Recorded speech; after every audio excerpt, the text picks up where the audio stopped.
नमस्कार, जय हिंद प्यारे साथियों। स्वागत है आप सभी का आपके अपने यूट्यूब चैनल अमन स्टडी पॉइंट में। साथियों, हाजिर एक और वीडियो के साथ जिसमें हम लोग पीएससी टीआरई 4 के लिए उन प्रश्नों को देखेंगे जो कि आपके प्रीवियस ईयर यानी कि पिछले साल क्वेश्चन आपके टीआरई 1 में पूछे गए हैं। तो पहले पार्ट तक हम लोग 30 प्रश्नों को देख चुके थे, बाकी आगे के प्रश्नों को इस वीडियो में हम लोग देखेंगे। चलिए शुरू करते हैं वीडियो को। तो साथियों, यहाँ तक हम लोग 30 प्रश्न देख चुके थे कि निम्नलिखित में से कौन सी गैस लैंडफिल से उत्पन्न होती है। इसका आंसर हम लोगों ने लगाया था मीथेन। और आज का प्रश्न है आपका अगला, निम्नलिखित में से कौन जंगल में आहार श्रृंखला का प्रतिनिधित्व करता है। तो आपको हम बता दें, पिछले वीडियो में भी हमने बताया था कि ये जो भी प्रश्न हम लोग देख रहे हैं रुक्मणी प्रकाशन का है, प्लेटफार्म वाला जो बुक आता है उसी से हम लोग देख रहे हैं। पहले हम लोग प्रीवियस ईयर के प्रश्नों को देखेंगे, उसके बाद से हम लोग प्रैक्टिस सेट लगाएंगे टीआरई 4 के लिए। तो यहाँ पर जो आपका सही जवाब होगा ऑप्शन सी, पादप, पौधा, हिरण और शेर, क्योंकि जंगल में आहार श्रृंखला के लिए पूछा गया है, प्रतिनिधित्व करता है कौन, शेर। तो सी के साथ आंसर लगाएंगे। अगला प्रश्न है यहाँ पर, पर्यावरण में प्लास्टिक किसकी क्रिया द्वारा विघटित नहीं होगा। तो यहाँ पर जो प्लास्टिक है न तो मृत उपजीवी द्वारा होगा, न परजीवी द्वारा विघटित होगा, न ही जीवाणु द्वारा। तो ऑप्शन सी यहाँ पर सही जवाब होगा। इसलिए कहा जाता है कि कम से कम प्लास्टिक का यूज किया जाए, उससे मृदा प्रदूषण भी होता है। अगला प्रश्न है, ऊर्जा के स्रोत जो कार्बन उत्सर्जन में वृद्धि नहीं करते हैं में शामिल है। तो यहाँ पर पवन चक्कियाँ, सौर ऊर्जा यानी सौर सेल और नाभिकीय ऊर्जा संयंत्र उपरोक्त से अधिक, यहाँ पर डी इसका आंसर हो जाएगा। अगला प्रश्न है कि आहार श्रृंखला में शाखान्वित श्रृंखला को क्या कहा जाता है। तो उसको हम लोग कहते हैं आहार जाल। जो आहार श्रृंखला में शाखान्वित, जैसे ब्रांच ऐसे बना के एक दूसरे से जोड़ा जाता है। मान लीजिए हिरन है, अब हिरन के बाद हिरन किसको खाता है, पौधे को, और फिर हिरन को कौन खाता है, भेड़िया या फिर शेर खाता है। तो ये जो है जो एक दूसरे से जुड़े होते हैं, इसको हम लोग क्या बोलते हैं, आहार जाल बोलते हैं। तो बी आंसर हो जाएगा। अगला प्रश्न है, हरे पौधे सूर्य के प्रकाश की ऊर्जा का कितना प्रतिशत ग्रहण करते हैं और उसे खाद्य ऊर्जा में परिवर्तित करते हैं। ये दोनों प्रश्न आपको एनसीईआरटी के क्लास 10 के जो लास्ट चैप्टर है पर्यावरण का, उसमें आपको मिल जाएगा देखने को। तो ऑप्शन बी इसका सही जवाब होगा। अगला प्रश्न है, किसके नेतृत्व में चिपको आंदोलन को मजबूती मिली थी। तो सुंदरलाल बहुगुणा के नेतृत्व में। ये जो है इससे संबंधित थे, चिपको आंदोलन से। अमृता देवी जो बिश्नोई हैं, यह बिश्नोई आंदोलन से संबंधित, और जो मेधा पाटकर हैं यह नर्मदा बचाओ आंदोलन से संबंधित है। इसको भी आप लोग याद रखेंगे। तो चलेंगे अगले प्रश्न की ओर, देखेंगे अगले प्रश्न को। और अगला प्रश्न है आपके स्क्रीन पर, कह रहा है कि रिक्त स्थान आहार श्रृंखला में प्रथम पोषी स्तर पर मौजूद होते हैं। तो प्रथम पोषी पर कौन होगा, जो उत्पादक होगा। उत्पादक में कौन आता है, जो अपना भोजन स्वयं बनाते हैं सूर्य के प्रकाश से। तो यहाँ पर स्वपोषी यानी पेड़ पौधे होते हैं। ऑप्शन सी इसका सही जवाब होगा। अगला प्रश्न है कि निम्नलिखित में से कौन सा पारिस्थितिकी तंत्र में गैसीय जैव भूरासायनिक चक्र नहीं है। तो सी इसका आंसर होगा, फास्फोरस चक्र। तो पहले हम लोग प्रीवियस ईयर के जितने भी प्रश्न पूछे गए हैं उनका एक बार रिवीजन कर लेंगे, उसके बाद से प्रैक्टिस सेट लगाएंगे। निम्नलिखित में से कौन सा जीव क्लोरोफिल की उपस्थिति में सूर्य के प्रकाश का उपयोग कर अकार्बनिक पदार्थों को कार्बनिक यौगिकों में परिवर्तित करता है। तो यहाँ पर तीनों सही हो जाएगा, उपरोक्त में से एक से अधिक। निम्नलिखित में से किसके पास उच्च ऊर्जा स्तर और छोटा तरंग दैर्घ्य है, ये पूछा गया है। तो पराबैंगनी विकिरण इसका आंसर हो जाएगा, ऑप्शन ए। अगला प्रश्न है, साथियों की प्रत्येक पोषी स्तर पर गैर अपघटनीय रसायनों के लगातार रासायनिक संचय की प्रक्रिया को किसके रूप में जाना जाता है। तो इसको जाना जाता है जैविक आवर्धन के रूप में। ऑप्शन सी इसका सही जवाब है। अब अगला प्रश्न है कि जनसंख्या की वहन क्षमता किसके द्वारा निर्धारित की जाती है। तो इसका आंसर होगा, सीमित संसाधन के द्वारा जनसंख्या की वहन क्षमता को निर्धारित की जाती है। मेथेमेग्लोबिनेमिया निम्नलिखित में से किसके दूषित पानी पीने के कारण होता है? तो इसका सही जवाब है ऑप्शन सी, नाइट्रेट। अगला प्रश्न है, परितंत्र में ऊर्जा का प्रवाह कैसा होता है? तो यह एक दिशीय होता है। कैसा होता है? एक दिशीय होता है या फिर एक दिशिक। तो यहाँ पर एक दिशिक ऑप्शन सी में दिया गया है। ये भी आपको एनसीईआरटी के क्लास 10 से प्रश्न पूछा गया है, वहाँ पर आप लोग देखिएगा, मिलेगा देखने को, वहाँ से इसका आंसर आपको मिल जाएगा। अब यहाँ से रीजनिंग के जो सवाल हैं, प्रश्न पूछे गए हैं।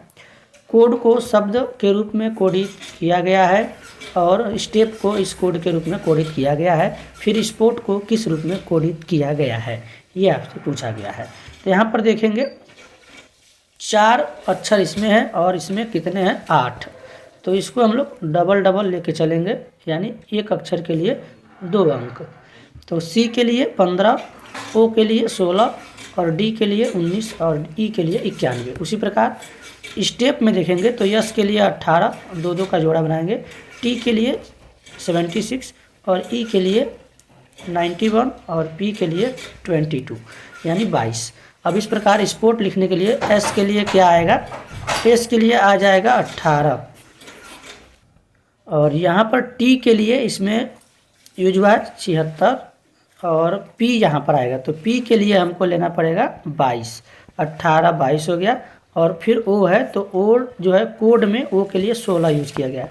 तो 18 22 16 देखेंगे, ऑप्शन ए में है, बाकी इन दोनों में नहीं है। तो ए वाला जो है इसका सही आंसर हो जाएगा ऑप्शन। अगला प्रश्न है आपका, एक वृत्त का क्षेत्रफल 40 पाई स्क्वायर है। वृत्त की त्रिज्या के बराबर भुजाओं वाले वर्ग का क्षेत्रफल बताना है। तो वृत्त की त्रिज्या के बराबर भुजाओं वाले वर्ग का क्षेत्रफल निकालना है। तो यहाँ पर आपको वर्ग का क्षेत्रफल का फार्मूला, वृत्त के क्षेत्रफल का फार्मूला याद होना चाहिए और वृत्त की त्रिज्या सबसे पहले हम यहाँ पर निकालेंगे। तो वृत्त का क्षेत्रफल होता है पाई आर स्क्वायर। ये कितना दिया गया है? 40 पाई स्क्वायर। तो पाई से पाई अगर कैंसिल होगा तो आर स्क्वायर बराबर हो जाएगा 40 पाई।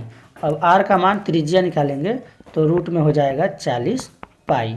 अब कहा गया है कि वृत्त की त्रिज्या के बराबर भुजाओं वाले वर्ग का क्षेत्रफल बताना है। तो इसके लिए हम क्या करेंगे?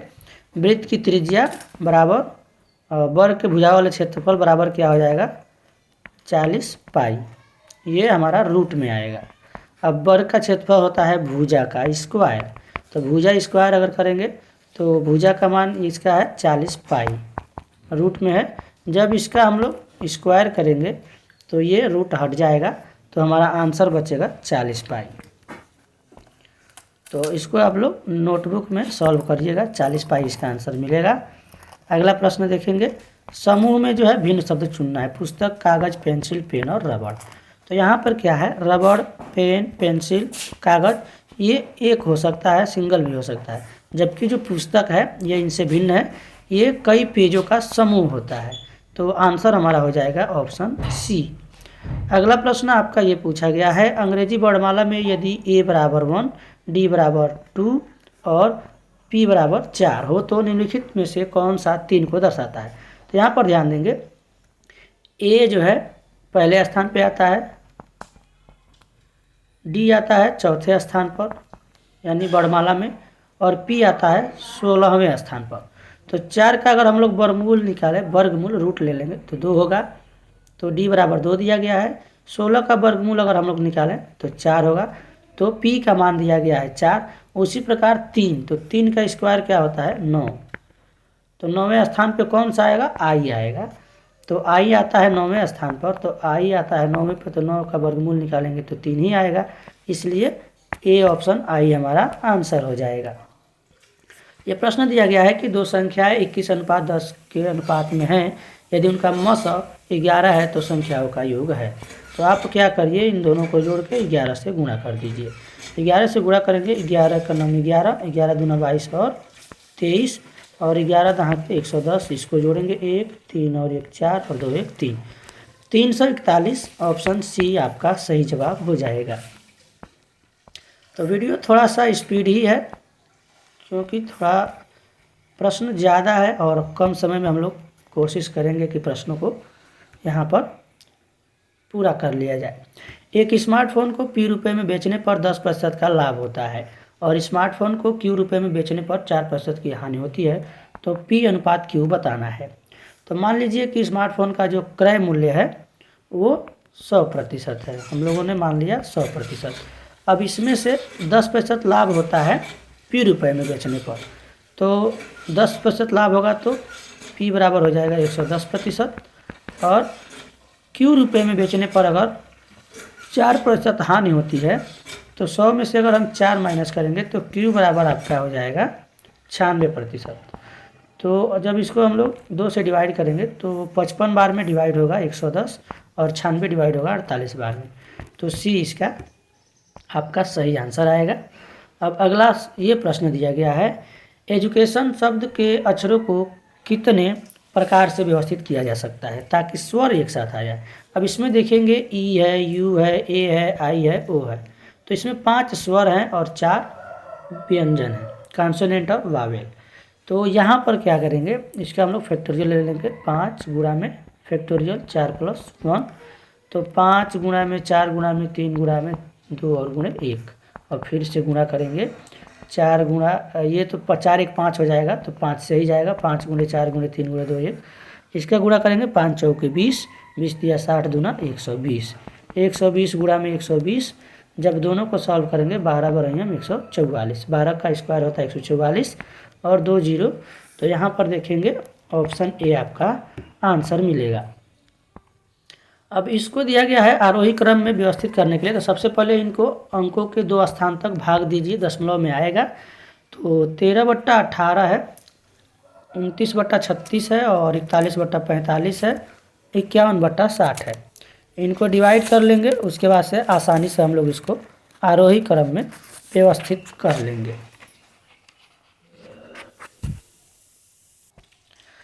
तो यहाँ पर 13/18 है, इसको अगर हम डिवाइड करते हैं 2 दशमलव के 2 स्थान तक, तो इसका हमको मिलेगा 0.72, और 29/36 है, इसको डिवाइड करेंगे तो 0.80 मिलेगा,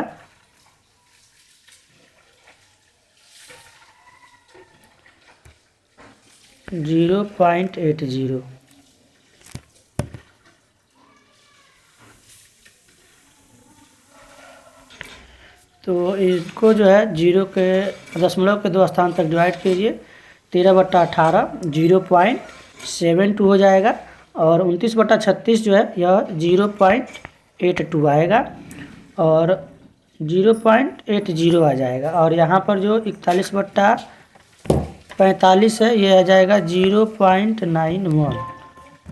अब इस प्रकार देखेंगे तो सबसे पहले 13/18 आएगा, दोनों में है, यहाँ पे नहीं है तो ये आंसर नहीं होगा। उसके बाद से आएगा 8.0 जो कि 29/36 का मान है, तो यहाँ पर नहीं है, सी में है, तो सी जो है हमारा यहाँ पर आंसर हो जाएगा।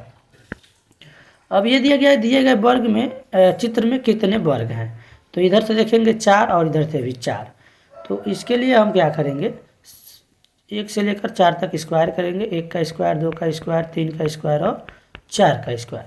तो 1 का स्क्वायर 1 होगा, 2 का स्क्वायर 4 होगा, 3 का स्क्वायर 9 होगा और 4 का स्क्वायर 16। तो 16 9 25 और 25 4 29 और 1 30, वर्गों की संख्या हो जाएगी 30। ऑप्शन ए आपका सही जवाब होगा। अब ये प्रश्न दिया गया है कि एक व्यक्ति अंडों को इस प्रकार से टोकरी में रखता है कि प्रत्येक क्रमिक दिन पर रखे जाने वाले अंडों की संख्या पहले से टोकरी में मौजूद संख्या के बराबर है। इस प्रकार टोकरी 24 दिन में पूरी भर जाती है। कितने दिनों के बाद टोकरी 1/4 भरी थी, यानी 24 दिन में पूरी भर जाती है, और कह रहा है कि कितने दिनों में 1/4 यानी 1/4 हिस्सा भर जाएगा। तो यहाँ पर इसका जो आपका आंसर आएगा साथियों वो 22 दिन में आएगा। इसके लिए आपको क्या करना पड़ेगा, सबसे पहले दिन कितना अंडों की संख्या रखता है 1, फिर दूसरे दिन जितना है उतना ही रखता है, तो 1 और 1 2, तीसरे दिन क्या करेगा 2 है तो 2 और रखेगा तो 4 हो जाएगा, चौथा दिन अंडों की संख्या 4 से 4 फिर रखेगा तो क्या होगा 8। इस प्रकार ये क्रम चलेगा, यानी दुगना होता जाएगा। पाँचवें दिन 8 है तो 16 हो जाएगा, इसी प्रकार छठवें दिन। तो इसके लिए क्या करेंगे, मान लीजिए कि 24 दिन में जो संख्या है अंडों की वो कितनी है, x है। तो ये दोगुना होता जा रहा है, तो इसको x को 2 से डिवाइड कर देंगे। और 22 दिनों में पूछा गया है, अंडों की संख्या पूछा गया है कि कितने दिनों में पूरी भर जाएगी। तो इसके लिए क्या करना पड़ेगा, x/2 भागा में 2 बराबर x/4। तो 1/4 पूछा गया है। यहाँ पर जब x/4 हो रहा है, 1/4 x मानिए या फिर 1/4, तो आंसर हमारा आएगा 22 दिनों में। चलेंगे अगले प्रश्न की ओर। अगला प्रश्न है कि दो संख्याओं का योग 480 है। यदि बड़ी संख्या में 2% की कमी की जाती है और छोटी संख्या में 10% की वृद्धि की जाती है तो प्राप्त संख्याएं बराबर होती है। बड़ी संख्या यहाँ पर पूछा गया है, तो इसका आंसर आपका हो जाएगा 3300/13। इसको सॉल्व करने के लिए सबसे पहले बड़ी संख्या आपको x मानना पड़ेगा। बड़ी संख्या x मान लीजिएगा और छोटी संख्या, जब बड़ी संख्या x मान लिए हैं, दोनों संख्याओं का योग 480 है, तो 480 में से x माइनस करेंगे तो छोटी संख्या मिल जाएगी। तो 480 माइनस x छोटी संख्या हो जाएगी। इस प्रकार जब हम इसको सॉल्व करेंगे तो x × 100 - 2 बट्टा में 100। अब यहाँ से 100 में से, अब ये 100 में से 2 माइनस हो जाएगा और नीचे जो 100 है ये उधर जाए। पहले तो हम लोग आगे की संख्या लिख लेते हैं, 480 - x और इंटू में हो जाएगा 100 प्लस में 10 बट्टा में 100। अब इधर तो ये 98x हो जाएगा और इधर 100 जाएगा, तो उधर 100 से 100 को क्या करेंगे, इसको यहीं से डिवाइड कर देंगे, यानी ये विभाजित हो जाएगा। अब यहाँ पर 98x बराबर हो जाएगा आपका 110 और कोष्ट में हो जाएगा आपका ब्रैकेट में 480 माइनस का x। अब इसको जब हम लोग सॉल्व करेंगे तो हमारा ये आंसर मिलेगा। आगे आप लोग सॉल्व कर लीजिएगा, क्योंकि मोबाइल स्क्रीन छोटा है, पूरा जगह इसमें नहीं है। अगला प्रश्न है साथियों, परिमित अनुक्रम 486, 324, 216, 144 में अगली संख्या इसमें पूछा गया है।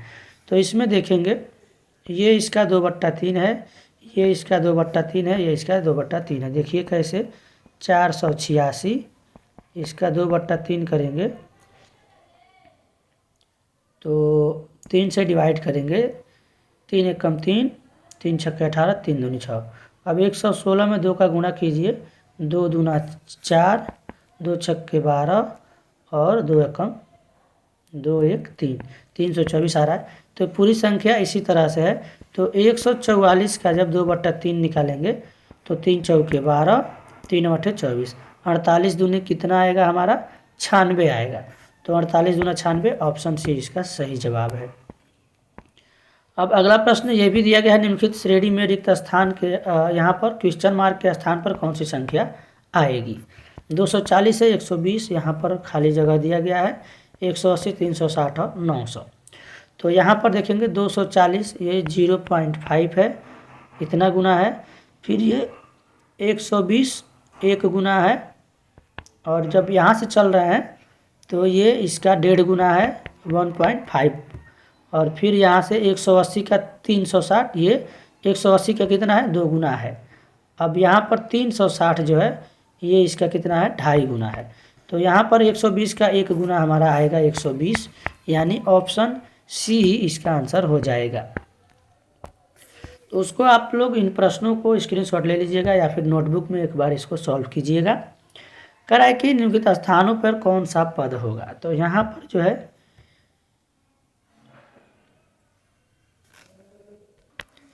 तो यहाँ पर जो ये अनुपात दिया गया है, समानुपात आप देख रहे हैं, GRIND और BMDIY। तो देखेंगे G और B, यहाँ पर G और B में B के बाद CDEFG, यानी कि इसमें 5 का अंतर है। कितना का, -5 का अंतर है G से और B में, यानी माइनस हुआ है 5 का अंतर। R में देखेंगे तो M के बाद NOPQR, तो इसमें भी 5 का अंतर है। फिर से देखेंगे I, तो D के बाद EFGHI, यहाँ भी 5 का अंतर है तो -5।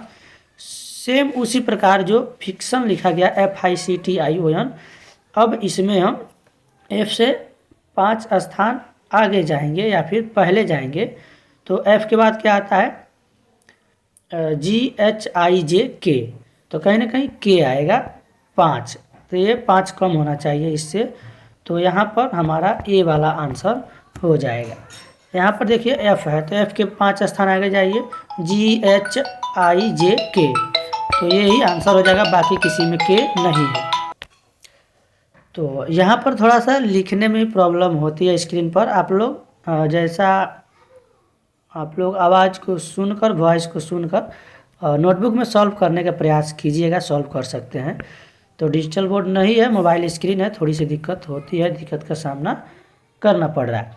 प्रयागराज से पटना जाने के 5 मार्ग हैं और 4 मार्ग पटना से कोलकाता जाने के हैं। पटना होते हुए प्रयागराज के कोलकाता जाने के कितने संभव रास्ते हैं?